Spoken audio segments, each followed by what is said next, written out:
ଧ୍ୟାନ ଓ ପ୍ରାର୍ଥନା ଫେବୃଆରୀ 21, 1914।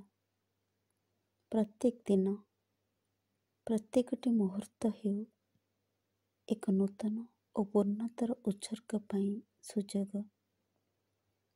ସେ ଉତ୍ସର୍ଗ ଯେପରି ନ ହୁଏ ଉତ୍ତେଜନାମୟ, ଚାଞ୍ଚଲ୍ୟପୂର୍ଣ୍ଣ, ତାହା ଯେପରି ନ ହୁଏ ଅତି ଉଗ୍ର, କର୍ମମୋହରେ ଅଭିଭୂତ, ବରଂ ତାହା ହୋଇଉଠୁ ଗଭୀର ଓ ନୀରବ, ଯାହାର ବାହ୍ୟ ପ୍ରକାଶ ଅନାବଶ୍ୟକ, କିନ୍ତୁ ତାହା ପ୍ରବେଶ କରୁ ପ୍ରତ୍ୟେକ କାର୍ଯ୍ୟ ମଧ୍ୟରେ ଏବଂ ସେସବୁକୁ ରୂପାନ୍ତରିତ କରୁ ଆମର ମନ ଏକାନ୍ତ ଶାନ୍ତ ହୋଇ ତୋ ମଧ୍ୟରେ ସର୍ବଦା ଲିପ୍ତ ରହୁ ଏବଂ ସେହି ବିଶୁଦ୍ଧ ଶିଖରରୁ ସେ ପ୍ରତ୍ୟକ୍ଷ କରୁ ବାସ୍ତବତାର ଯଥାର୍ଥ ରୂପ।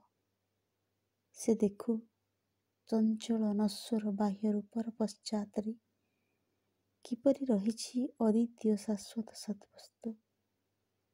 ହେ ଭଗବାନ, ମୋର ହୃଦୟ ସମସ୍ତ ବେଦନା ଓ ବିକ୍ଷୋଭରୁ ମୁକ୍ତ, ଶାନ୍ତ ଓ ଦୃଢ଼।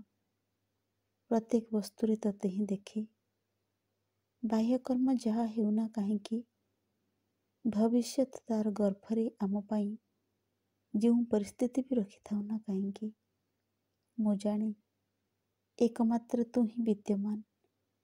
ତୋର ସନାତନ ନିତ୍ୟତା ନେଇ ତୁ ହିଁ ଏକମାତ୍ର ସତ୍ୟ ଏବଂ ତୋ ମଧ୍ୟରେ ଆମେମାନେ ରହିଛୁ। ସମସ୍ତ ପୃଥିବୀ ଉପରେ ତୋର ଶାନ୍ତି ବିରାଜିତ ହେଉ।